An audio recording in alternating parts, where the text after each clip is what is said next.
we're just going to go for it. We're going for it. We're going for it. We're here. This is real. This is the track. We have a podcast because we're technologically savvy. Okay? It's called manifesting, and if you say it like it's true, then it will come true. We know how to plug the stuff into the right place and what buttons to click. And it totally makes sense to us. All these squiggly lines, we know what that means. I have a degree in digital storytelling, and I totally know how to use this program. Okay? I had to do a radio package once in my journalism program, and it involved recording audio. Totally. I am an expert. I'm a sound engineer. I'm also Stella. And I'm Poppy. And you're listening to A Well-Written Life, the podcast where we talk about writing, navigating life as an aspiring author, and the coffee shop bar I hung out in recently. What? It's like the perfect backdrop for eavesdropping for the sake of writing, which is a callback to our last episode. You can just go in there, get a little coffee, get a little cocktail, sit there with your laptop. It's like a bar but has coffee shop vibes. And you can romanticize your life and eavesdrop on the other patrons of the bar at the same time. That's all of my favorite things in one. It sounds like a dream. So this is really just a public service announcement that if you have a local coffee shop /bar, you should patronize it. You should patronize it. So Stella, speaking of eavesdropping on people, have you answered our writing prompt that we shared in last month's episode? Oh shit. I haven't. Have you? No, I haven't. I was trying to think about, like, what do I overhear? And all I think about is, like, vines of people who overhear funny conversations and they make it into... I was watching a Vine compilation. It was 30 minutes long. We don't need to talk about it. Oh my gosh, I love those. Actually, you know what?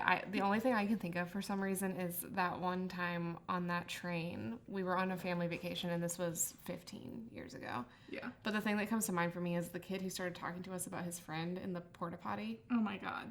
That's a great one. Like, this kid, I mean, he had to have been, 10?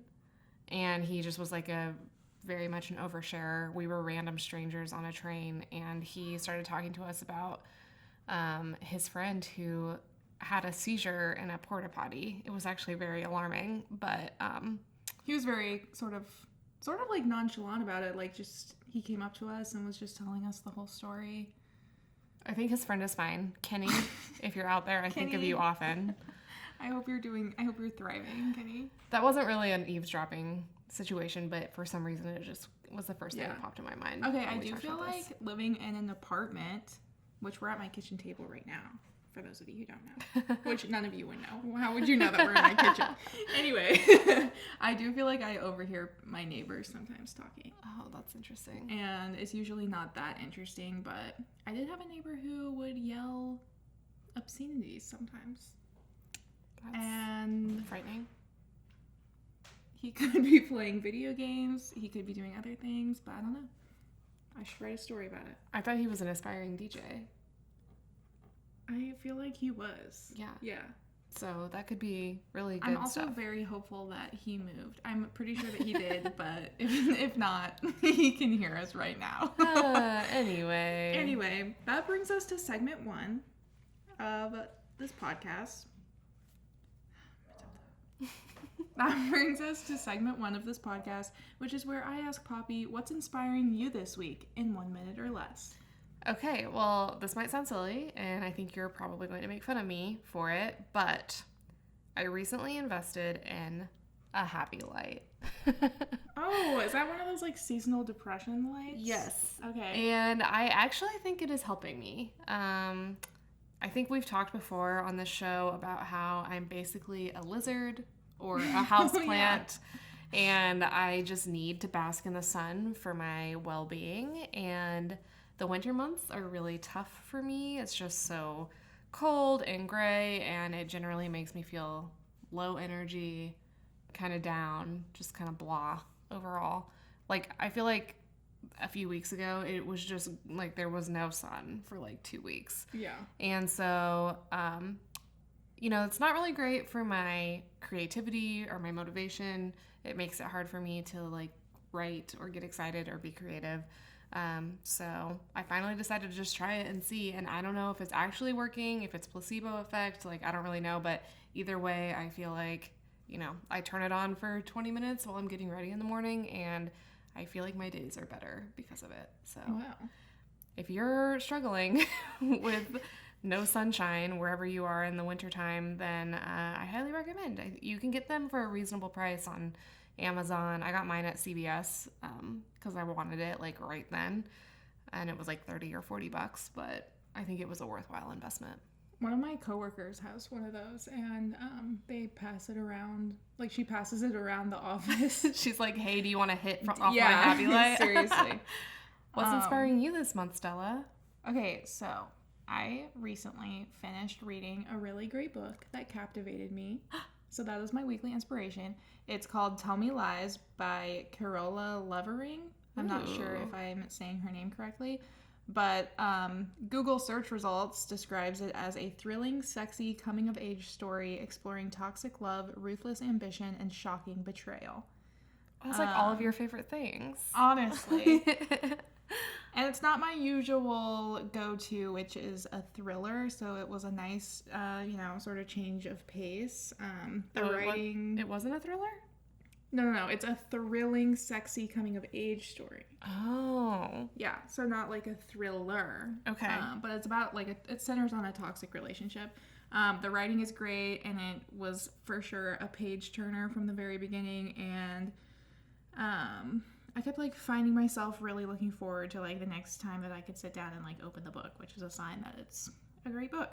Awesome. And while it isn't really a romance novel at all, it definitely involves a whirlwind romance.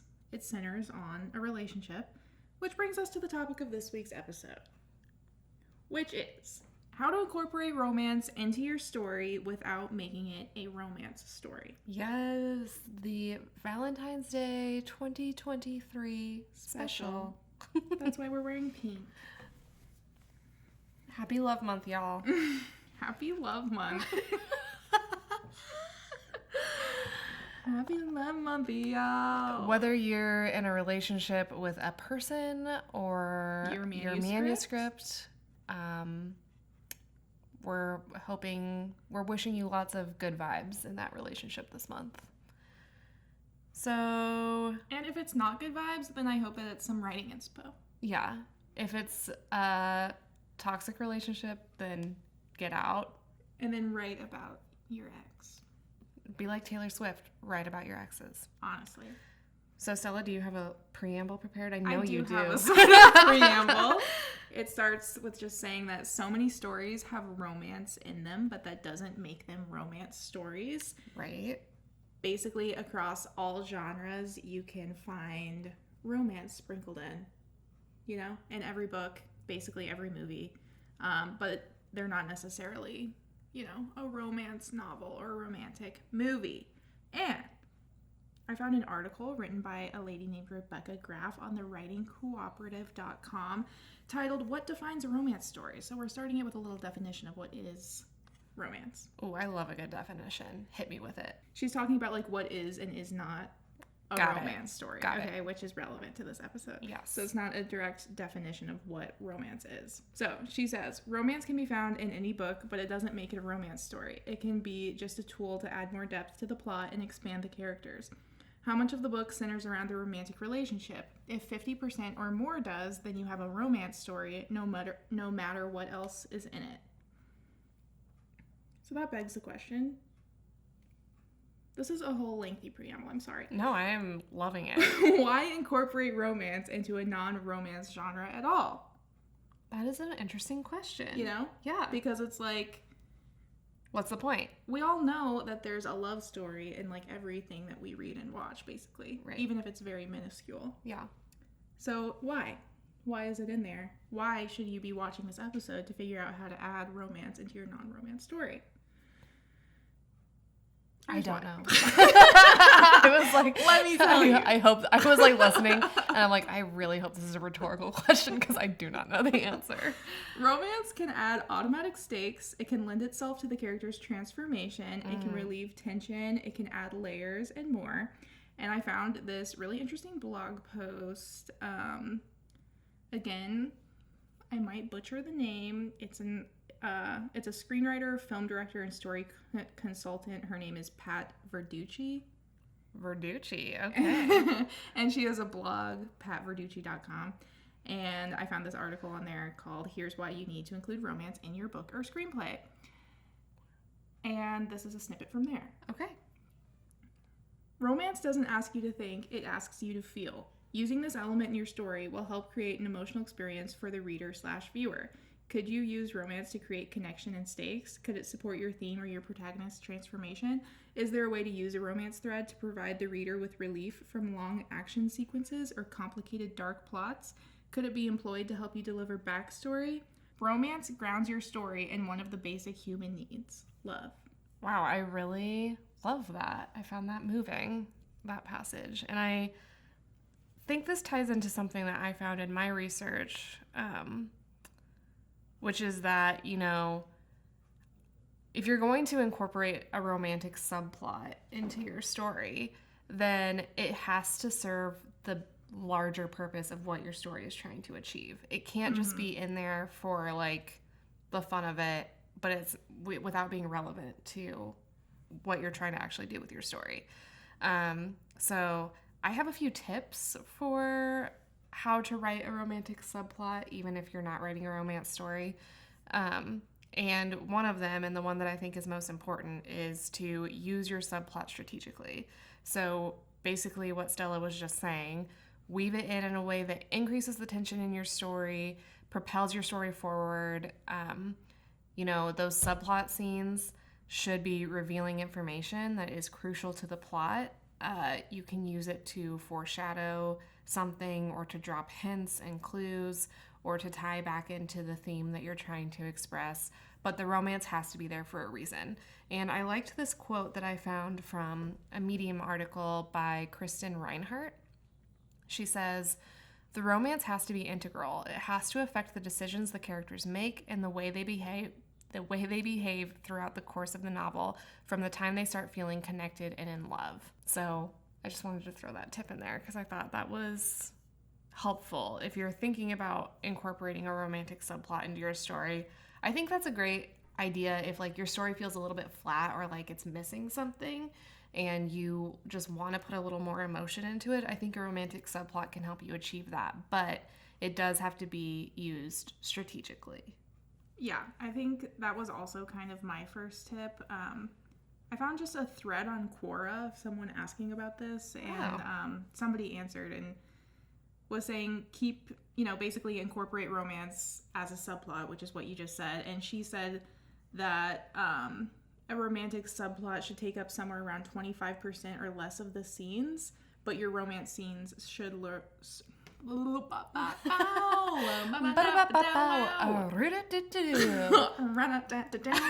Okay. So you might want to aim for a romantic subplot that takes up somewhere around 25% or less of the scenes, but your romance scenes should serve the larger story, as Poppy was just saying. Don't just add romance that contributes nothing to the main story. Like, it still needs to be driving your point of the story forward. And I actually have an example. Ooh, I love a good example. Novel example of a book that I think does this really well. Which might be a hot take, I don't know. But Hot takes only. Where the Crawdads Sing by Delia Owens. Oh, that's a great example. Has a romantic relationship very much kind of at the center of the story. Mm-hmm. But would you call it a romance novel? Not really. I'm trying to remember because we recently saw the movie. Mm-hmm. I saw the movie more recently than I read the book, and I feel like the movie felt like a romance movie. Like, it was very much focused on the romance, but I feel like the book was not as much. Because I've seen people call it like a thriller or like a mystery because there is a murder. It is kind of a mystery. Yeah. I walked away from that book feeling like it was about the protagonist's, like, relationship with nature. Yeah. her like trauma, prejudice from her community against her, and like how she overcame those odds, and a romantic relationship happened to be a piece of that. Yeah, but it wasn't like centered on the romance. I would agree with that. So I'm making a case for Where the Crawdads Sing not being a romance novel and how it incorporates romance in a way that drives the bigger point forward, which I wrote that the point is self-sufficiency and the mystery, not necessarily romance for romance's sake. Yeah. Because it's not for just the romance sake. It's not just two people falling in love. It has like a bigger meaning behind it. Well, and I feel like especially in that book, the romance does do a really good job of like highlighting the protagonist Kaya, her like upbringing in the wild, and and how everyone is like judging her negatively, but then then her love story with Tate kind of like moves her towards acceptance. Yeah, and like self-sufficiency is really like a huge thing, and also like kind of showing her, not that he shows it to her, but he helps illustrate how the things that everyone else in the town thinks is like weird about her is actually something that is like a real strength for her. And then she ends up, you know, writing the nature book and stuff and becoming published and everything. So I think that her love story with Tate moves the story of self-sufficiency, which is like the ultimate point of the story. Not the romance is not the ultimate point. The ultimate point is like the whole self-sufficiency, overcoming trauma and the odds, you know. Her relationship with Tate moves that forward because he supports her passions and shows her kindness, which helps drives her decision making with the bad guy in this story, Chase. So it also helps drive the mystery at the center of the story forward, because Tate shows her kind of like kindness and what love should look like, so she is not accepting Chase's actions towards her and makes a drastic decision about it. I think that's a great analysis. Yeah. So her relationship with Tate is not the whole story. It's a piece of it, but I think you walk away from the book thinking more about her relationship with nature and everything that I just said. Yeah, I love that. Taking a step back, another tip that I found, and by the way, I should mention that a lot of my research for today's episode came from, of course, a masterclass article about how to add subplots to your story, since I think what we're talking about really is like a romantic subplot. And then also a YouTube video by Words and Other Malarkey is the name of the channel, which I thought was kind of cute. But anyway, my next tip is to make sure you really need a romantic subplot. And I think this goes along with what we were just saying, you know, and like you said, we find romantic subplots in everything. It's in every book we read, every movie we read, or every movie we watch. I wrote, you know how like everything these days seems to have a murder? Have you noticed that? Yeah. It's like everything has a murder in it. Well, everything also seems to have a romantic subplot. Or maybe we're moving away from romance and into murder subplots. I don't know. But either way, you know, ask yourself why you're including a subplot and how it serves your story. Make sure you understand like how you're using your romantic subplot to move your main plot forward. And then as you're writing your romantic subplot, you need to make sure that it's supporting your main storyline without overpowering it. And then I think that kind of ties in directly to my next point, which is to make sure that each character in the romance is doing something, that they have agency and autonomy, and that they're really well-developed characters. Because if either one of them is a flat, one-dimensional, like, love interest character, and that's their only purpose in your story, then that romantic subplot is going to be a little bit boring, and it's probably not going to be serving your main plot in the way that you want it to. Yeah. Also, you can risk ending up with a damsel in distress story, which everybody hates. They're pretty boring. So, character development was my next tip. Okay, I have another great example that I think ties into that. Ooh. My next example of a story that has romance definitely in it in kind of a central way without being a romance novel is The Seven Husbands of Evelyn Hugo by Taylor Jenkins Reid. That's her last name, right? I think so. Did you ever read that one? I haven't read that one yet. It's on my list. Okay, I think it's becoming a movie soon, so I'm hoping it's still timely. I don't know. And it's been a while since I read this one, so I won't go as in depth about it, but as the title suggests, like, well, okay, wait, back it up. Okay, Evelyn Hugo is the main character, and she's basically like an old Hollywood star who is telling her life story of her elusive 7 husbands to a journalist for the first time. And it's really a story that explores themes of loyalty, betrayal, loss, sacrifice, and tragedy. And despite what the title suggests, The 7 Husbands of Evelyn Hugo doesn't actually focus so much on the husbands, but more so on Evelyn herself and her kind of relationship with like old Hollywood and how she changes her identity to fit into the Hollywood mold and to become a star, you know? And she hasn't, her husbands are really mostly publicity stunts, but she ends up having one like really epic love story in there that they kind of reveal at the end. But again, if you read the book, like the romance is not the point of the story, and it's not like the end is. Because I've read that like in romance novels, you're kind of supposed to have a happy ending where they end up together, Yes. And that is very much not the point of The 7 Husbands of Evelyn Hugo, and that's very much not what the ending is at all. Yeah. So it's. And she talks about this epic love story that she experienced in her past, but then the story ends up being more about Evelyn kind of like taking ownership of her life and living for herself rather than for fame. So much bigger themes than just falling in love. Which I also want to point out that like romance novels, because we don't want to discriminate against genres. Romance novels still cross genres all the time, and they still have bigger themes weaved into them, but it's more focused on the romance instead of on like some other experience that the protagonist is having, Right. So I don't want to like make it seem like romance is meaningless or not deep, Yeah, I think the difference is in a romance novel, the main way that the author is exploring or making the point that they want to make is through the romantic relationship versus in a subplot where, the romance is kind of secondary to the main plot. There's something else going on that is really kind of the driving force in the story. Totally. So another tip that I have for writing a romantic subplot in your novel is to give the subplot an arc. So even though your romantic subplot is not the main story, it's not your main focus, subplots are stories too. So your romantic subplot needs to have a beginning, middle, and end, just like your main plot does. There should be some conflict, there should be some stakes, just on a smaller scale maybe than the main plot of your story. Because again, you don't want the romantic conflict to overshadow your main conflict. And just like everything else in your main plot, and this is key, everything in your subplot should really be about how what is happening affects your protagonist. Not just, hey, this is like this whirlwind romance that's happening over here on the side, but really thinking about how does every event in that romantic subplot impact the protagonist and help them, on that character arc journey that they're going on in your story.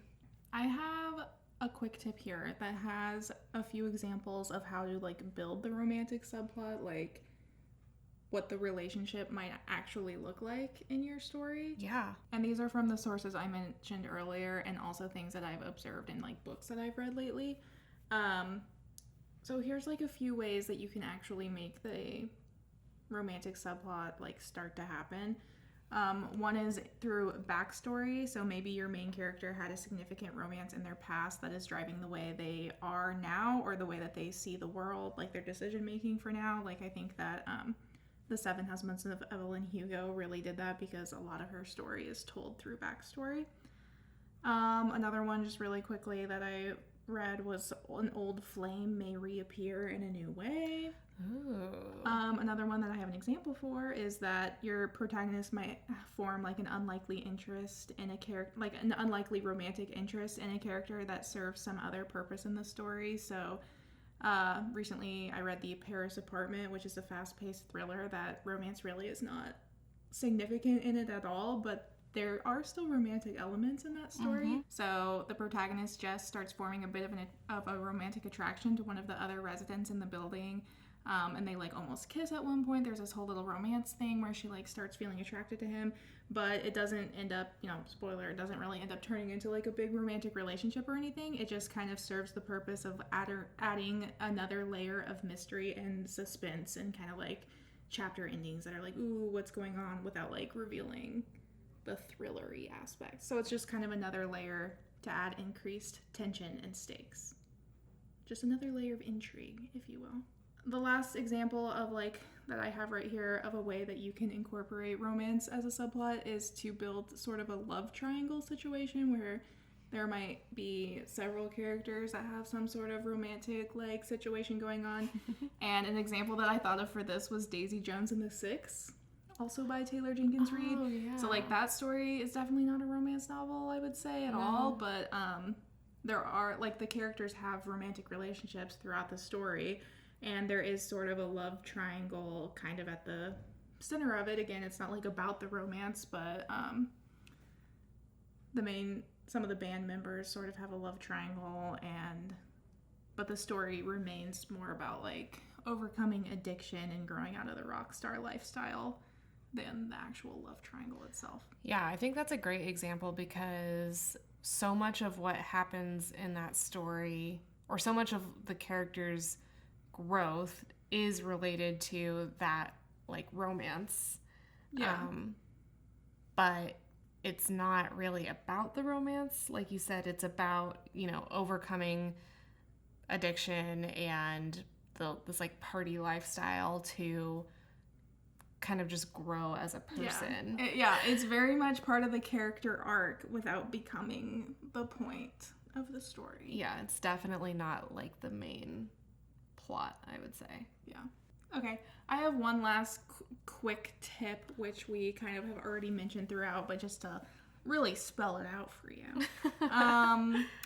If you're incorporating romance into your novel without trying to write a romance novel, and especially if the romance is kind of playing a bigger role in the story, to avoid kind of like hopping over into the romance genre, you don't necessarily have to give it a they lived happily ever after ending, and you probably shouldn't.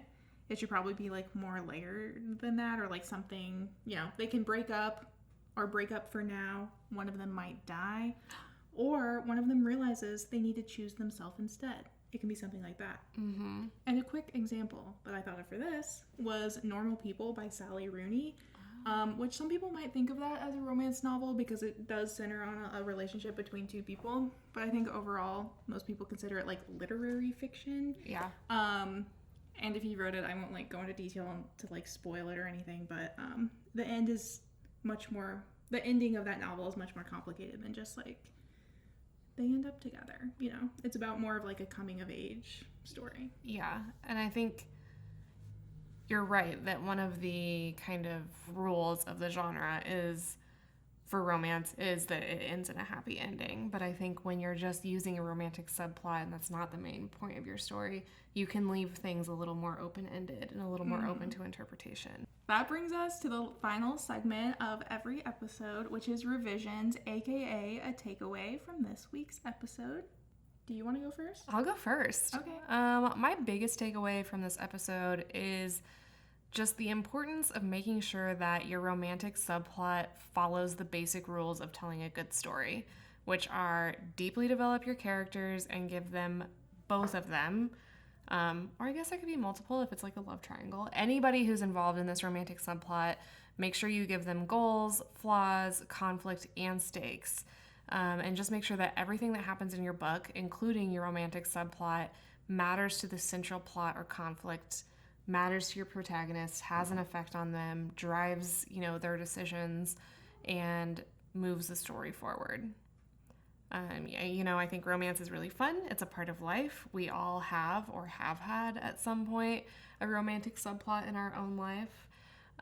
So don't be afraid to explore adding it into your story. You can think of it as just another tool that's available to you. And again, it's not something that every story has to have or even should have. Again, going back to that point about making sure you actually need a romantic subplot. But if it makes sense for your story, then hopefully these tips will help you do it right. That was a great takeaway. Hard to follow once again. But mine is just that romance adds layers, depth, and emotion to your story, and when done right, can expand on your story's central point in a way that couldn't be achieved without a romantic element. Human in connection. No, not human in connection. No. As Poppy said earlier, human connection and romance is a huge part of real life that helps shape who we are, what we want, and how we make decisions, which likely it's done the same for some of your characters at some point in their lives. So by focusing on weaving in romance as a subplot, you can add meaningful complexity to your novel without overpowering your story's central point. Beautiful. Couldn't have said it better myself. All right. I guess that's it for this episode. We'll be back next month with more helpful tips and tricks for writing your way to your best life. In the meantime, we'd love to hear from you. How do you add a little kiss of romance to your work? Ooh. Share your thoughts with us at wellwrittenlifepod@gmail.com and join the conversation over on Instagram at wellwrittenlife. And as always, we would love for you to rate, review, and subscribe to the show.